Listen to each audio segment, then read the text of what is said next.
법무사가 서류를 펼쳤습니다. 본인 박종철은 본 유언장을 통해 다음과 같이 재산을 분배한다. 첫째, 서울시 강남구 소재 아파트는 장남 박재훈에게 상속한다. 오빠의 얼굴이 환해졌습니다. 그 아파트는 시세가 15억이 넘는 곳이었습니다. 둘째, 경기도 용인시 소재 상가 건물은 차남 박재민에게 상속한다. 남동생이 고개를 끄덕였습니다. 상가 건물 역시 10억 이상의 가치가 있었습니다. 셋째, 예금 및 주식 등 금융자산은 막내 박미정에게 상속한다. 막내가 안도의 한숨을 쉬었습니다. 금융자산이 얼마인지는 정확히 몰랐지만 적지 않은 액수일 거라는 건 알았습니다. 은혜는 숨을 죽이고 기다렸습니다. 자신의 이름이 나올 차례였습니다. 하지만 법무사는 서류를 덮었습니다. 이상입니다. 예? 은혜도 모르게 목소리가 나왔습니다. 저는요? 법무사가 은혜를 보았습니다. 그의 눈빛이 조심스러웠습니다. 유언장에는 박은혜 씨의 이름이 없습니다. 그 순간 은혜에게 세상이 멈춘 것 같았습니다. 그게 무슨 말이에요? 너만 믿는다. 그 말을 믿고 15년을 바쳤던 딸이 유언장 낭독 자리에서 들은 한마디. 박은혜 씨의 이름은 없습니다. 형제들은 다 받았습니다. 아파트, 상가, 예금 그런데 가장 오래 지킨 딸만 아무것도 없다니요. 그리고 형제들이 매민 건 상속이 아니라 시혜였습니다. 우리가 조금씩 나눠줄게. 그 순간 은혜는 깨닫습니다. 가족이 가장 잔인해질 때는 돈 앞이라는 걸요. 아버지는 정말 딸을 버린 걸까요? 끝까지 보시면 은혜의 이름이 빠진 진짜 이유가 드러납니다. 그녀는 과연 어떻게 되었을까요? 여기까지 함께 해주셔서 감사합니다. 잠시 구독과 좋아요를 눌러주시고 지금 이 영상을 보고 계신 곳을 댓글로 적어주세요. 그 자리에 오늘 하루 작은 행운이 조용히 깃들기를 바라며 이야기를 시작합니다. 박은혜는 평생 아버지에게 이런 말을 들으며 살았습니다. 너는 믿음직하다. 너만 믿는다. 그 말을 들을 때마다 그녀의 어깨는 무거웠지만 동시에 뿌듯했습니다. 은혜는 아버지의 딸로서, 맏딸로서, 그리고 가족을 지키는 기둥으로서 최선을 다했습니다. 그런데 아버지가 돌아가시고 공개된 유언장에 은혜의 이름만 없었습니다. 형제들은 모두 있었습니다. 오빠, 남동생, 심지어 막내 여동생까지.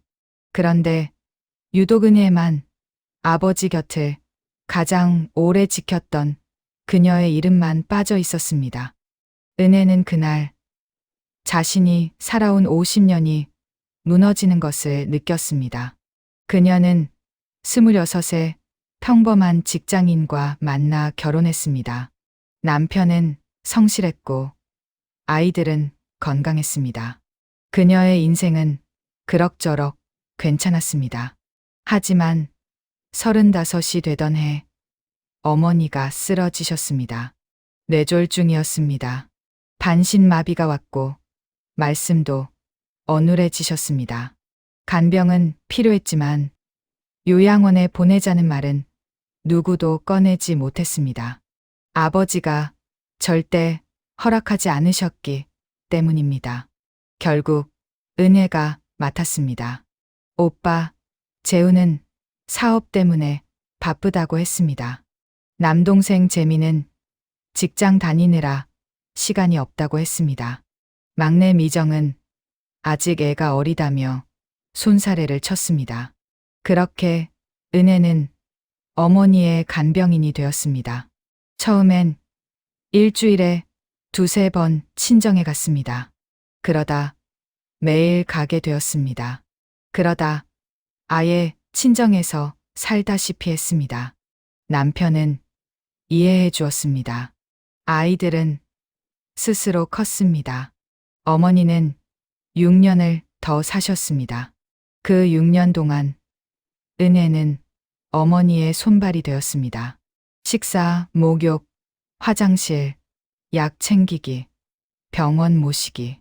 하루도 쉬지 않았습니다. 명절에도, 주말에도, 자신의 생일에도 그녀는 어머니 곁에 있었습니다.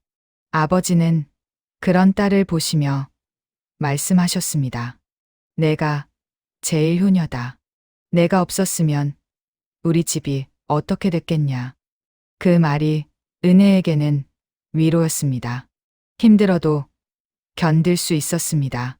어머니가 돌아가신 후 은혜는 다시 자신의 집으로 돌아갈 수 있을 거라 생각했습니다. 하지만 아버지가 혼자 남으셨습니다.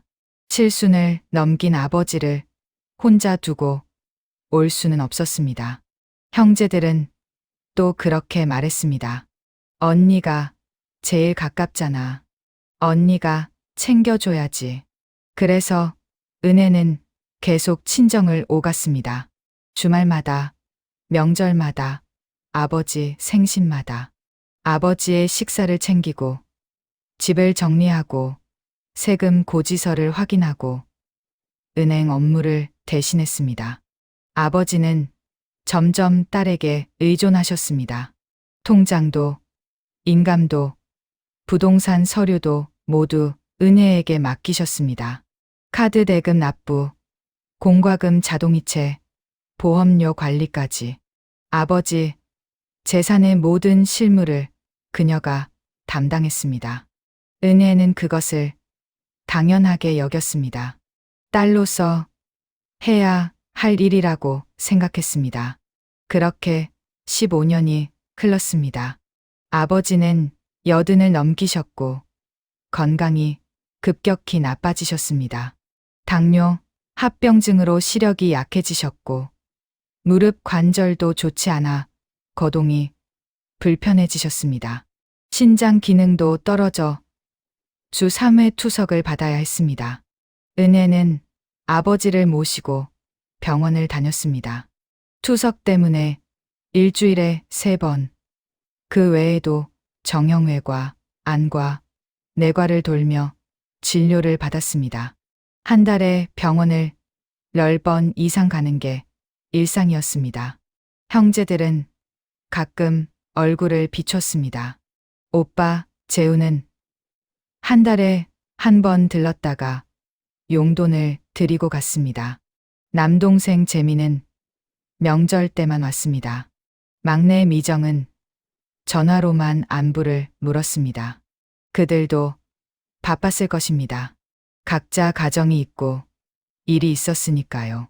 그래도 은혜는 원망하지 않았습니다. 누군가는 해야 하는 일이고 자신이 그 역할을 맡은 것뿐이라고 생각했습니다. 아버지는 그런 딸을 보시며 자주 말씀하셨습니다. 은혜야, 고맙다. 다 정리해놨다. 너한테 다 맡길 거야. 은혜는 그 말을 대수롭지 않게 들었습니다. 아버지는 늘 그런 식으로 말씀하셨으니까요. 재산 얘기를 꺼내시는 건 불편했지만 그냥 고마움을 표현하시는 거라고 생각했습니다. 아버지가 마지막으로 입원하신 건 작년 가을이었습니다. 폐렴이었습니다. 고령에 기저질환이 많아 상태가 급격히 악화되었습니다. 중환자실에 들어가셨고 의식이 오락가락 하셨습니다. 은혜는 병원에서 살다시피 했습니다. 매일 아침 병원으로 가서 밤늦게 집으로 돌아왔습니다. 주말에는 아예 병원에서 밤을 샜습니다. 형제들도 그때는 자주 왔습니다. 모두 심각한 표정으로 아버지 곁을 지켰습니다. 하지만 밤을 새우는 건 여전히 은혜였습니다.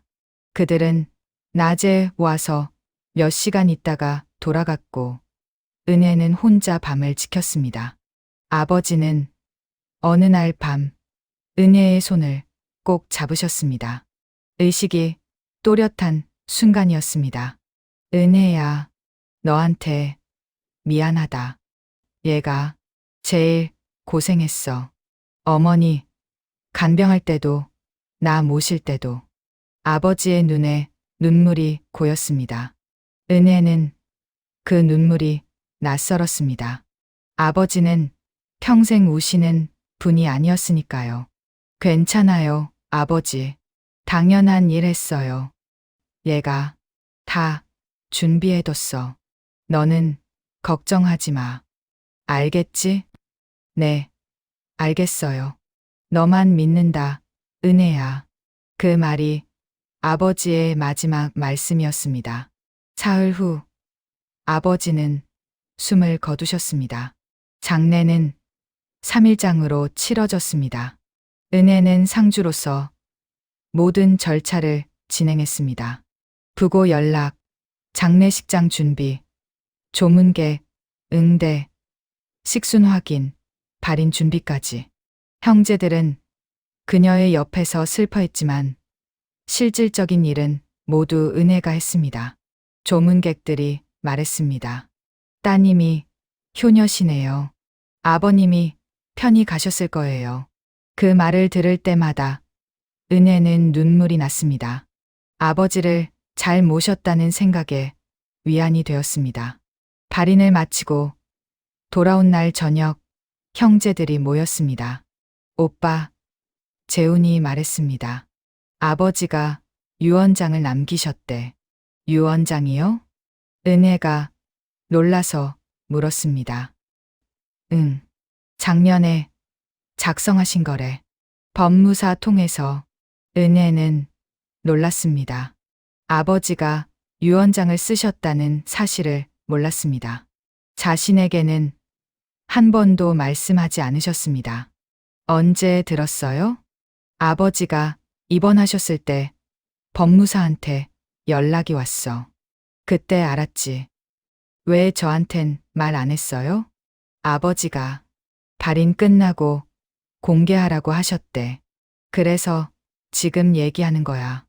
은혜는 가슴이 철렁했습니다. 뭔가 이상했습니다. 아버지는 평생 중요한 일을 자신에게 먼저 알려주셨는데 유언장만은 비밀로 하셨다는 게 납득이 되지 않았습니다. 이틀 후 법무사 사무실에서 유언장 낭독이 있었습니다.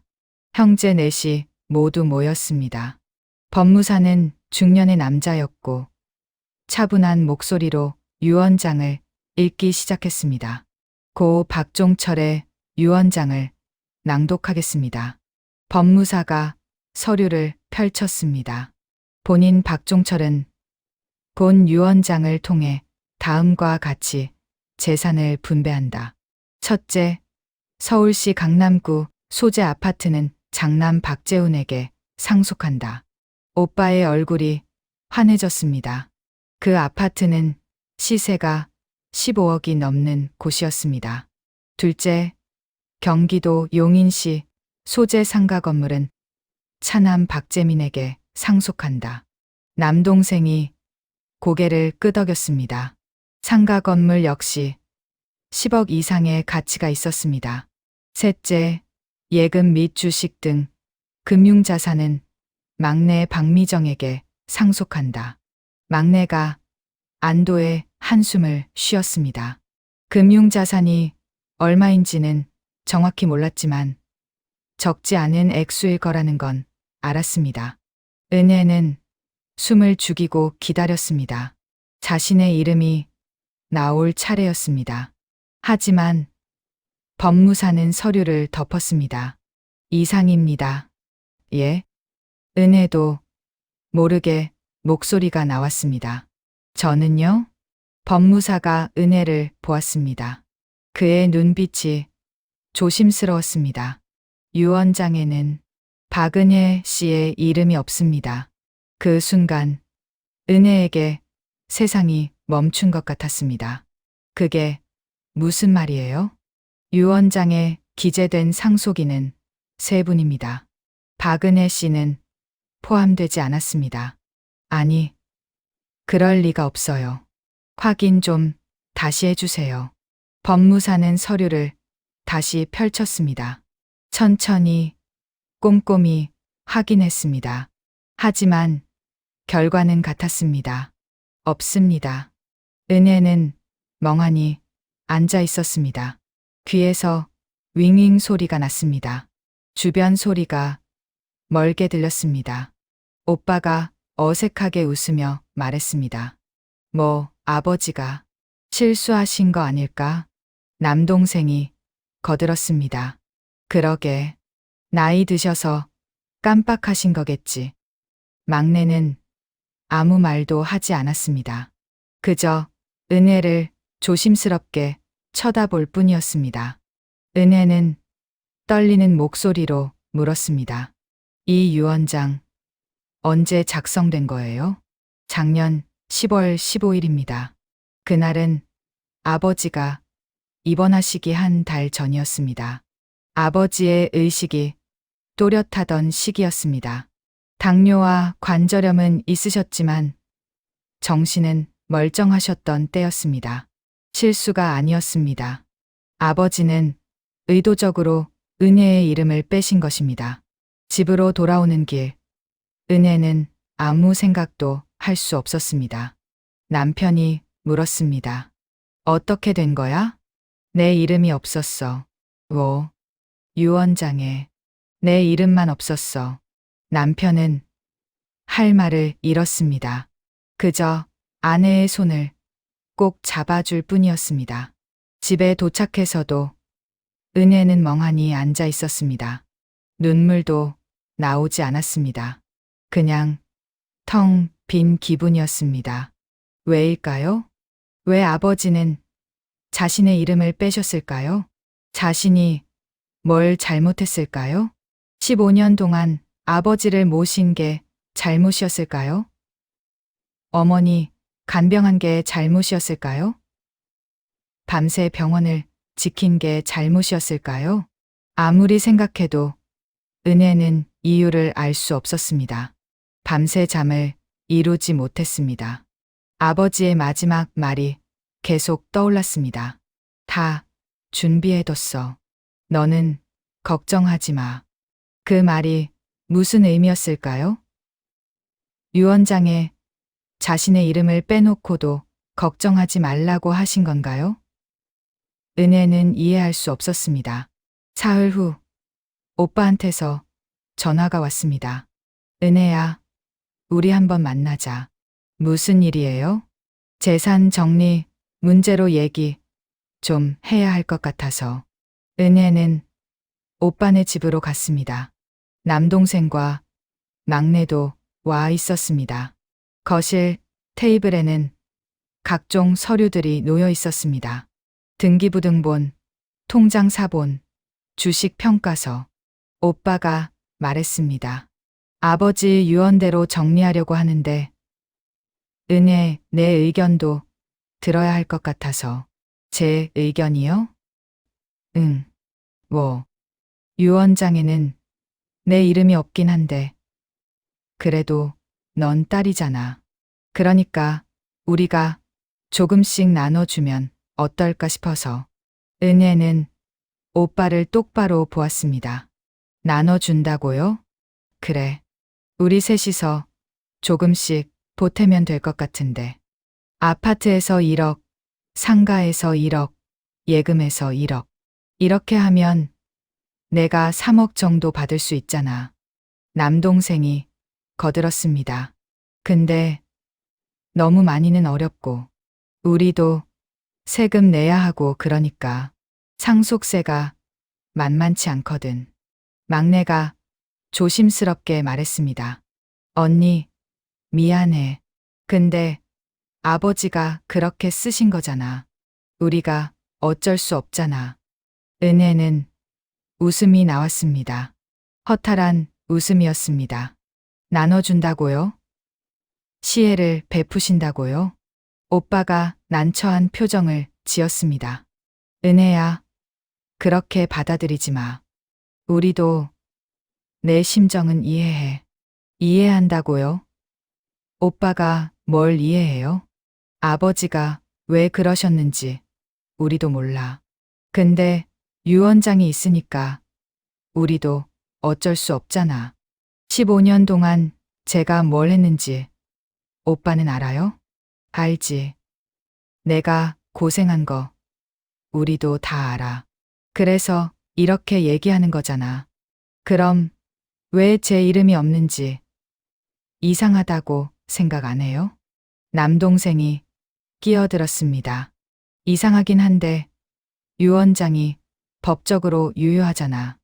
우리가 마음대로 바꿀 수 없어. 그리고 솔직히 아버지도 생각이 있으셨겠지. 내가 시집간 딸이니까. 그 말에 은혜는 숨이 막혔습니다. 시집 갔다고요? 그래서 빼신 거라고요? 아, 그게 아니라 그냥 그럴 수도 있다는 거지. 막내가 말을 이었습니다. 언니, 우리도 이거 진짜 난처해. 언니가 고생한 거 다 아는데 유 원장이 이러니까. 그래도 우리가 3억은 주려고 하잖아. 은혜는 그들을 차례로 보았습니다. 모두 어색한 표정이었지만 눈빛은 단호했습니다. 그들은 이미 결정한 것이었습니다. 아버지의 유언을 따르겠다고. 그리고 은혜에게 시혜를 베풀겠다고. 은혜는 자리에서 일어났습니다. 됐어요. 나눠주지 않으셔도 돼요. 은혜야, 저 알아서 할게요. 은혜는 그 집을 나왔습니다. 집으로 돌아오는 길, 은혜는 분노보다 슬픔이 컸습니다. 형제들의 태도가 서운했습니다. 그들은 자신이 고생한 걸 알면서도 유 원장을 핑계로 자신을 배제했습니다. 그리고 나눠준다는 말, 그 말이 가장 상처였습니다. 마치 자신이 구걸하는 사람처럼 느껴졌습니다. 남편이 물었습니다. 소송 준비해야 하는 거 아냐? 모르겠어. 유류분 청구라도 해야지. 넌 법적으로 상속인이잖아. 유류분. 법정 상속분의 절반을 청구할 수 있는 권리. 은혜도 알고 있었습니다. 하지만 소송을 한다는 게 쉽지 않았습니다. 가족과 법정에서 싸운다는 것, 형제들과 원수가 된다는 것, 그게 두려웠습니다. 조금만 생각해 볼게. 하지만 은혜는 포기하지 않기로 했습니다. 소송이 아니더라도 아버지가 왜 자신의 이름을 빼셨는지 그 이유만큼은 알아야 했습니다. 아버지는 자신에게 늘 말씀하셨습니다. 너를 믿는다. 너한테 다 맡긴다. 그런 아버지가 유언장에서 자신을 배제하셨다는 게 말이 되지 않았습니다. 뭔가 이유가 있을 거라고 은혜는 믿고 싶었습니다. 은혜는 다시 아버지 집으로 갔습니다. 빈집은 쓸쓸했습니다. 아버지의 흔적이 곳곳에 남아 있었습니다. 거실 소파에는 아버지가 즐겨 읽으시던 신문이 놓여 있었고, 식탁에는 아버지가 쓰시던 돋보기가 있었습니다. 은혜는 서재로 갔습니다. 아버지는 평생 꼼꼼한 분이셨습니다. 모든 서류를 정리해 두셨고, 중요한 건 반드시 기록으로 남기셨습니다. 책상 서랍을 열었습니다. 통장, 인감, 등기부등본, 보험증권, 모두 은혜가 아버지를 도와 정리했던 것들이었습니다. 하지만 유 원장에 대한 언급은 없었습니다. 은혜는 책장을 뒤졌습니다. 오래된 수첩, 일기장, 메모지. 아버지는 중요한 일이 있을 때마다 수첩에 적어두셨습니다. 병원 진료 일정, 세금 납부일, 친척 경조사까지 빠짐없이 기록하셨습니다. 은혜는 가장 최근 수첩을 펼쳤습니다. 작년 날짜가 적혀 있었습니다. 페이지를 넘기다가 10월 15일 항목에서 손이 멈췄습니다. 법무사 방문, 유언장 작성. 그 아래 작은 글씨로 적혀 있었습니다. 은혜에게는 별도로. 별도로? 무슨 의미일까요? 은혜는 그 문장을 여러 번 읽었습니다. 아버지는 자신에게 별도로 무언가를 준비하셨다는 뜻일까요? 아니면 별도로 배제하셨다는 뜻일까요? 은혜는 수첩을 더 뒤졌습니다. 11월 5일 항목에 또 다른 메모가 있었습니다. 김 변호사 상담, 신탁 문의. 신탁. 은혜는 그 단어를 처음 봤습니다. 아버지가 왜 신탁을 문의하셨을까요? 은혜는 스마트폰으로 신탁을 검색했습니다. 신탁신토은 재산의 소유자가 신뢰할 수 있는 자에게 재산의 관리 및 처분을 맡기는 제도. 아버지가 누군가에게 재산 관리를 맡기셨다는 뜻일까요? 그게 자신과 관련이 있을까요? 은혜는 계속 수첩을 읽었습니다. 11월 12일 서초 오피스텔 계약, 은혜의 명의 관리. 11월 20일 예금 3억 별도 이체, 은혜의 위임. 자신의 이름이 계속 나왔습니다. 아버지는 뭔가를 준비하고 계셨던 것입니다. 유언 장관은 별도로. 은혜는 가슴이 두근거렸습니다. 은혜는 수첩에 적힌 김 변호사를 찾기 시작했습니다. 아버지 휴대폰 통화 기록을 확인했습니다. 다행히 아버지 휴대폰은 자신이 보관하고 있었습니다. 작년 11월에 여러 번 통화한 번호가 있었습니다. 010으로 시작하는 번호였습니다. 은혜는 그 번호로 전화를 걸었습니다. 네, 법률사무소 정명입니다. 혹시 김 변호사님 계신가요? 김민수 변호사님 말씀이신가요? 네, 맞아요. 연결해 드리겠습니다. 잠시 후 남자 목소리가 들렸습니다. 네, 김민수입니다. 안녕하세요. 저는 박은혜라고 합니다. 제 아버지 박종철 씨가 작년에 선생님과 상담하셨던 것 같아서요. 전화기 너머로 잠시 침묵이 흘렀습니다. 박종철 씨 따님이시군요. 연락 주실 줄 알았습니다. 예? 저를 기다리셨어요? 아버님께서 만약 따님께서 연락하시면 만나 뵙고 설명하라고 하셨습니다. 은혜는 숨이 멎는 것 같았습니다. 직접 만나서 얘기하는 게 좋을 것 같습니다. 언제 시간 되시나요? 지금 당장이라도요.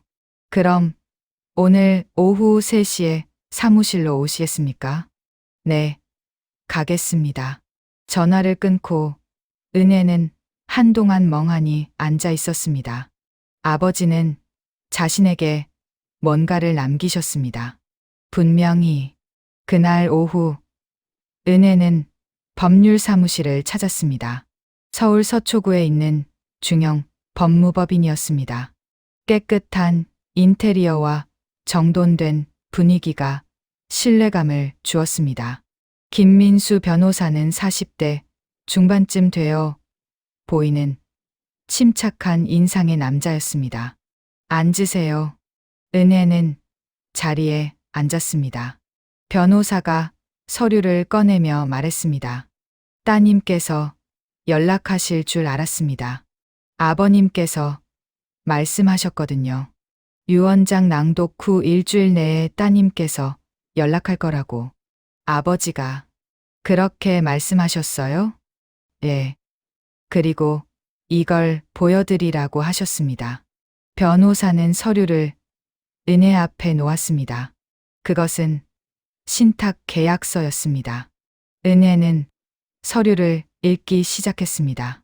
위탁자 박종철은 수탁자 박은혜에게 다음 재산의 관리 및 운영을 위탁한다. 자신의 이름이 수탁자로 적혀 있었습니다. 이게 뭐예요? 아버님께서 작년 11월에 신탁 계약을 맺으셨습니다. 일부 재산을 따님께 신탁하신 겁니다. 어떤 재산이요? 변호사가 다른 서류를 펼쳤습니다. 서울시 서초구 소재 오피스텔 2채, 그리고 예금 3억 원입니다. 은혜는 숨이 멎는 것 같았습니다. 오피스텔 2채요? 예. 각각 시세 5억 원 정도 됩니다. 총 10억 원 상당의 부동산과 예금 3억 원, 합쳐서 13억 원을 따님께 신탁하셨습니다. 이게 저한테요? 정확히는 관리 권한을 주신 겁니다. 법적으로는 아직 아버님 명의지만 실질적 관리자는 따님이십니다. 그리고 아버님 사망 시 자동으로 따님께 소유권이 이전되도록 되어 있습니다. 은혜는 믿을 수가 없었습니다. 왜 이렇게 하신 거죠? 변호사가 천천히 말했습니다. 아버님께서 말씀하셨습니다. 형제들 간 다툼을 원치 않으신다고요. 공개적인 유언장에 따님 이름을 넣으면 다른 자녀분들이 따님을 질투하거나 시기할 수 있다고 하셨습니다. 왜요? 따님께서 아버님을 가장 많이 모셨으니까요. 만약 유언장에 따님 목까지 명시하면 다른 자녀분들이 불공평하다고 느낄 수 있다고 하셨습니다.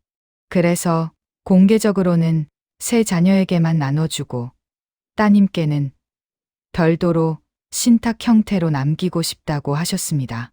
은혜는 눈물이 났습니다. 그럼 아버지는 절 배제한 게 아니었어요? 전혀 아닙니다.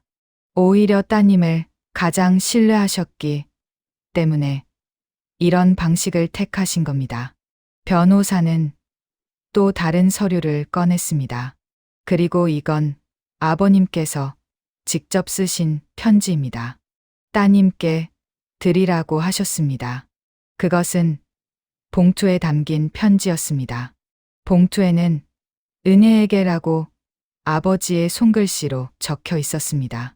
은혜는 떨리는 손으로 봉투를 열었습니다. 편지에는 이렇게 적혀 있었습니다. 은혜야, 이 편지를 읽고 있다면 아빠는 이미 세상을 떠난 후일 거야. 먼저 미안하다. 유언장에 내 이름을 넣지 않아서 놀라고 서운했을 거야.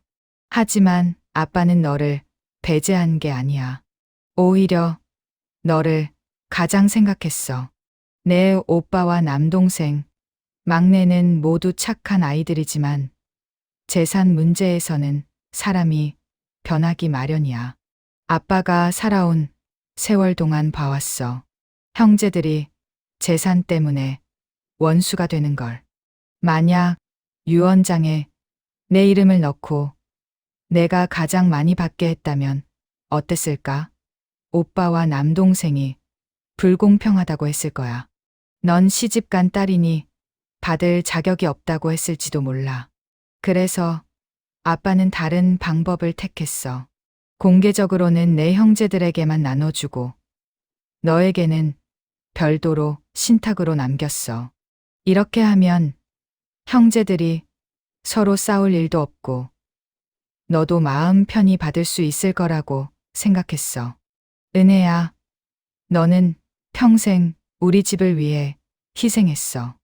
어머니 간병할 때도 아빠 모실 때도 내가 없었으면 우리 집은 무너졌을 거야. 내 오빠들은 바빴어. 각자 사는 게 바빴어.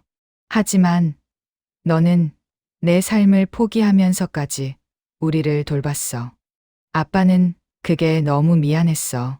그리고 고마웠어. 그래서 내게 이만큼이라도 남기고 싶었어. 오피스텔은 월세 수입이 나와. 두 채 합쳐서 한 달에 200만 원 정도 돼. 내가 노후를 편히 보낼 수 있을 거야. 예금 3억도 내 앞으로 돼 있어. 급할 때 쓰렴. 형제들한테는 말하지 마. 괜히 싸울 필요 없어. 내가 그 돈으로 행복하게 살면 그게 아빠가 바라는 전부야. 사랑한다. 은혜야. 아빠가 은혜는 편지를 읽으며 눈물을 흘렸습니다. 아버지는 자신을 잊지 않으셨습니다. 오히려 가장 깊이 생각하고 계셨습니다. 변호사가 조용히 말했습니다. 아버님께서 신탁 계약을 맺으실 때 이렇게 말씀하셨습니다. 은혜는 평생 나를 위해 살았다. 이제는 은혜가 자기를 위해 살았으면 좋겠다고. 은혜는 고개를 숙이고 한참을 울었습니다. 서운함도 분노도 억울함도 모두 녹아내렸습니다. 남은 건 아버지에 대한 그리움과 감사함 뿐이었습니다. 일주일 후 은혜는 형제들을 다시 만났습니다. 오피스텔 등기부등본을 확인한 결과 자신의 이름으로 수탁자 등기가 되어 있었습니다. 예금 역시 자신의 명의로 되어 있었습니다. 법적으로 문제없이 자신의 것이었습니다. 하지만 은혜는 형제들에게 알려야 할지 고민했습니다. 아버지는 말하지 말라고 하셨지만 숨기는 게 옳은 일인지 확신이 서지 않았습니다. 결국 은혜는 말하기로 했습니다.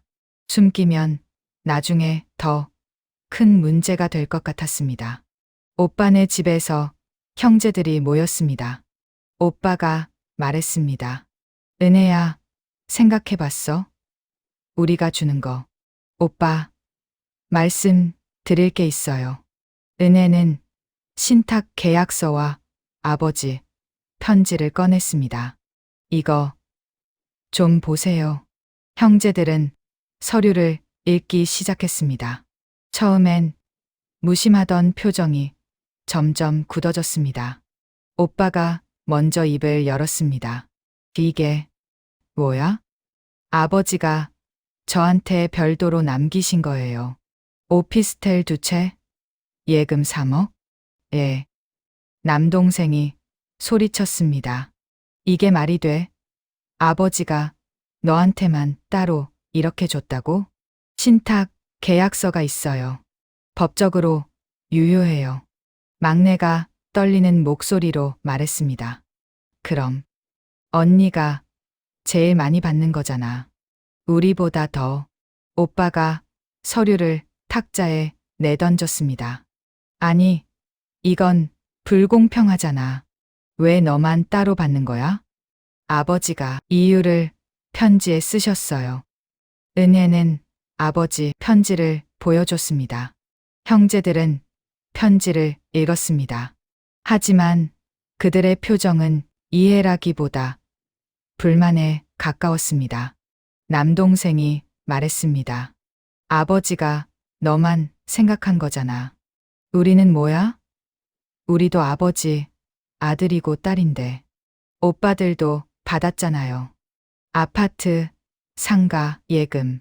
그게 문제가 아니라 왜 너한테만 몰래 이렇게 줬냐는 거지. 오빠가 끼어들었습니다. 은혜야, 이건 좀 아닌 것 같은데. 아버지가 공정하게 나눠주셨어야지. 왜 너한테만 이렇게. 은혜는 참았던 감정이 터져 나왔습니다. 제가 뭘 했는지 오빠는 몰라요? 뭘 했는데? 15년 동안 제가 뭘 했는지. 어머니 간병, 아버지 병원, 밤샘 간호, 집안일, 재산 관리, 제가 다 했어요.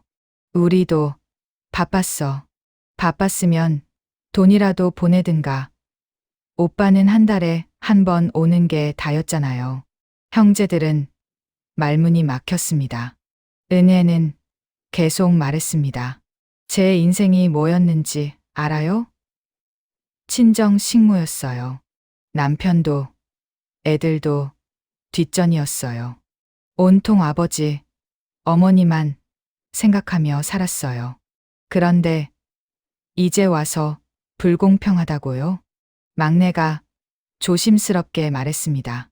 언니, 말도 맞아. 근데 그래도 이렇게 몰래 받는 건 좀. 아버지가 주신 거예요. 제가 요구한 거 아니에요.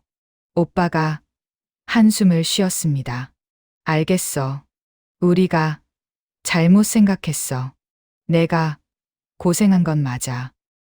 근데 그래도 좀 씁쓸하네.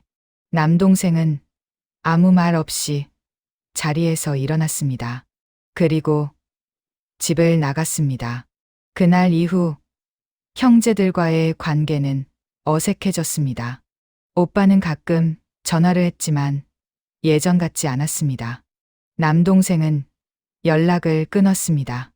막내만 가끔 안부를 물었지만 그녀의 목소리에도 어색함이 묻어났습니다. 하지만 은혜는 후회하지 않았습니다. 자신은 받을 만한 걸 받은 것뿐이었습니다. 아버지가 인정해 주신 것뿐이었습니다. 하지만 이야기는 여기서 끝나지 않았습니다. 한 달 후 법무사한테서 연락이 왔습니다.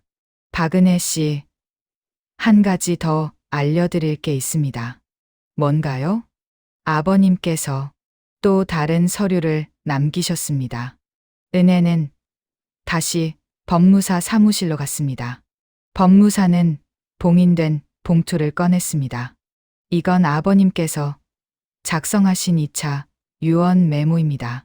공증은 받지 않으셨지만 아버님 자필로 작성하셨습니다. 2차 유언이요? 예. 아버님께서 돌아가시기 일주일 전에 쓰신 겁니다. 은혜는 봉투를 열었습니다. 그 안에는 아버지의 손글씨로 빼곡히 쓰인 메모가 있었습니다. 나 박종철은 다음과 같이 최종 의사를 밝힌다. 1차 유언장은 형제들 간 분쟁을 피하기 위한 것이었다. 하지만 내 진짜 뜻은 다음과 같다. 은혜는 평생 나와 아내를 돌봤다. 그 공로를 인정하여 은혜에게 신탁으로 재산을 남겼다. 만약 은혜가 신탁 사실을 형제들에게 알렸을 때 형제들이 이의를 제기한다면 다음을 전달하라. 은혜는 15년간 부모를 모셨다. 그 시간의 가치를 금전으로 환산하면 최소 5억 이상이다. 병간호, 가사, 행정 업무 등을 감안하면 은혜가 받는 13억은 정당한 대가다. 형제들에게 전한다. 너희도 각자 받을 만큼 받았다. 불만을 갖지 마라. 은혜를 탓하지 마라. 은혜는 너희가 하지 않은 일을 대신 해줬다. 은혜는 그 메모를 읽으며 또 울었습니다. 아버지는 끝까지 자신을 보호하려 하셨습니다. 형제들이 자신을 탓할까봐 미리 이런 메모까지 남기셨습니다. 법무사가 말했습니다. 이 메모는 법적 효력은 없지만 아버님의 의사를 명확히 보여줍니다. 혹시 형제분들과 분쟁이 생기면 이걸 보여주시면 됩니다. 감사합니다. 아버님께서 정말 따님을 사랑하셨나 봅니다. 은혜는 고개를 끄덕였습니다.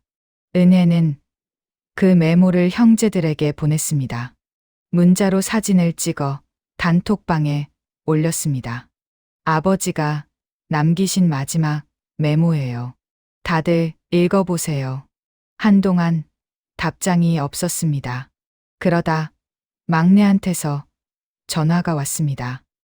언니, 미안해. 뭐가? 얘가.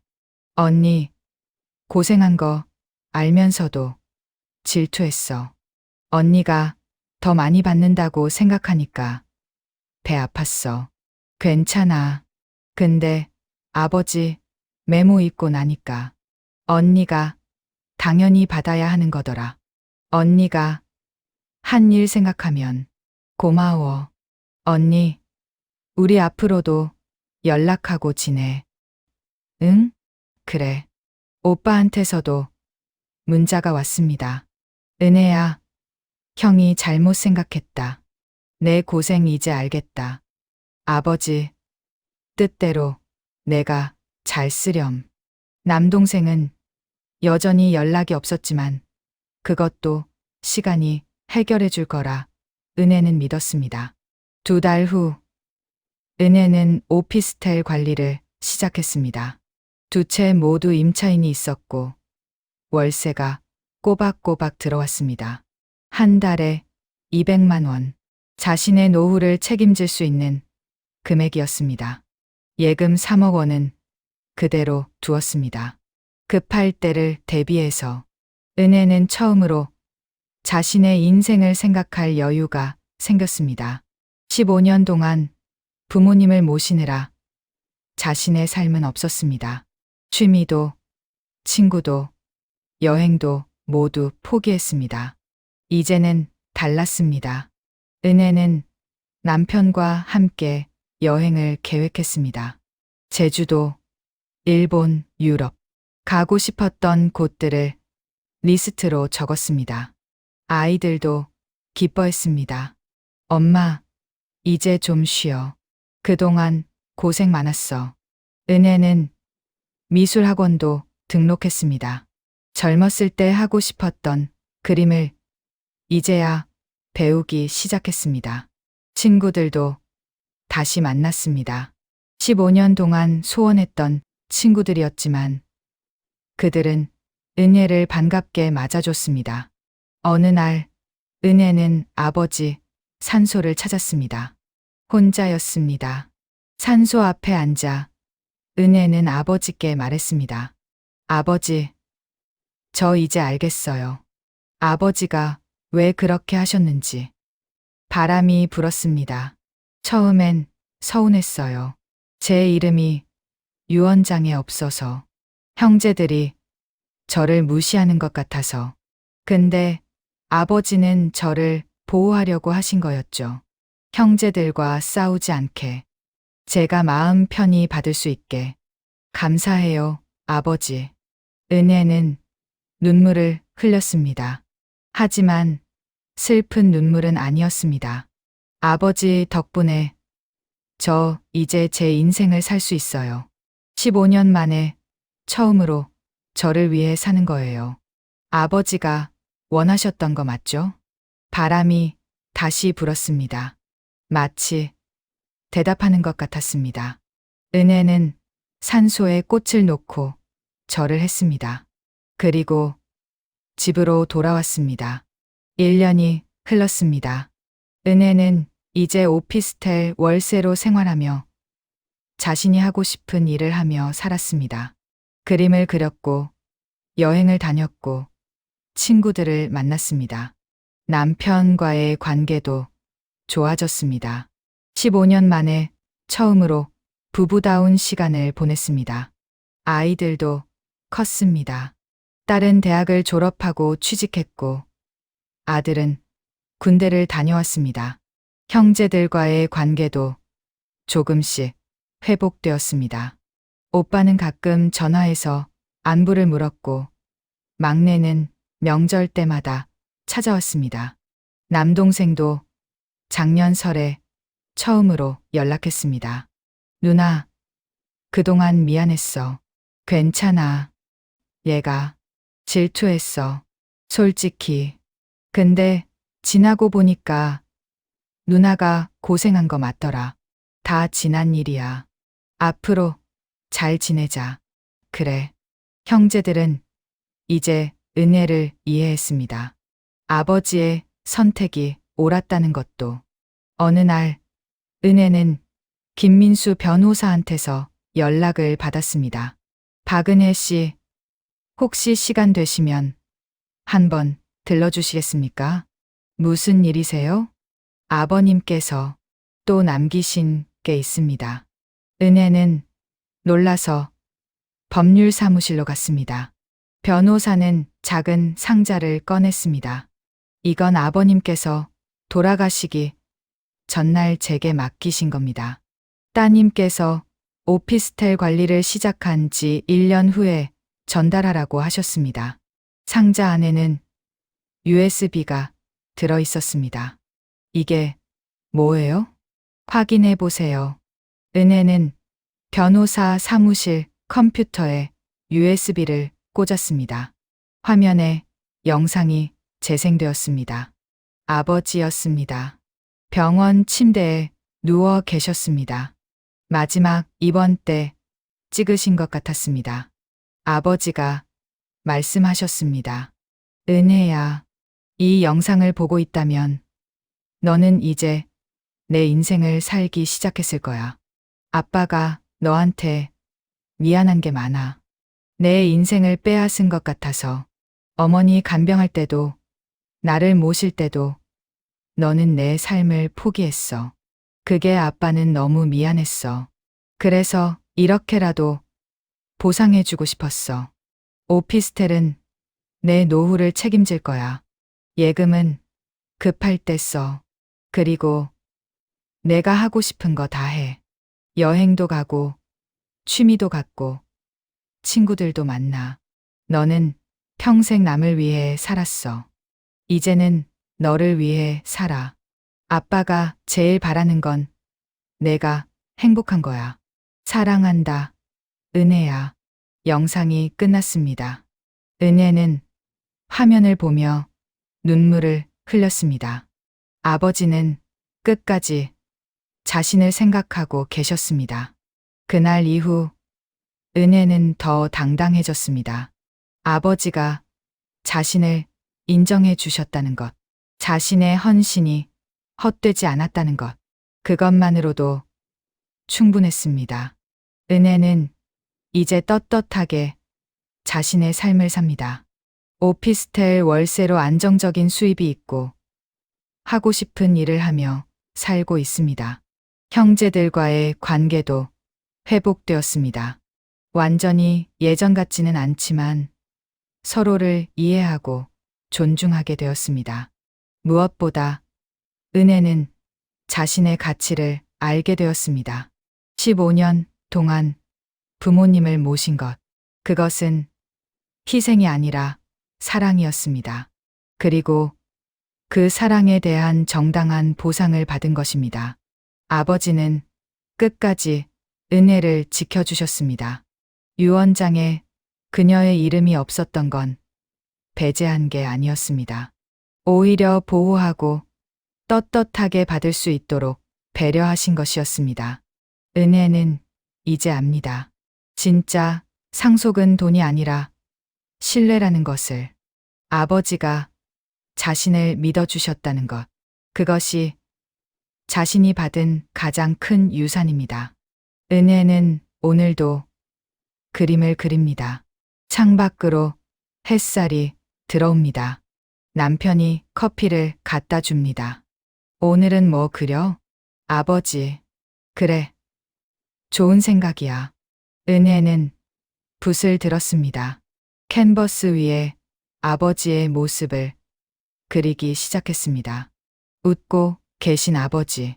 자신의 어깨를 토닥여 주시는 아버지. 잘했어. 은혜야. 그 목소리가 들리는 것 같았습니다. 은혜는 미소 지었습니다. 네, 아버지. 저 이제 괜찮아요. 아버지 덕분에 저 이제 행복해요. 창밖에서 바람이 불었습니다. 따뜻한 바람이었습니다. 끝까지 들어주셔서 감사합니다. 이 이야기가 마음에 남으셨다면 구독과 좋아요로 응원해 주세요. 영상 제작에 큰 도움이 됩니다.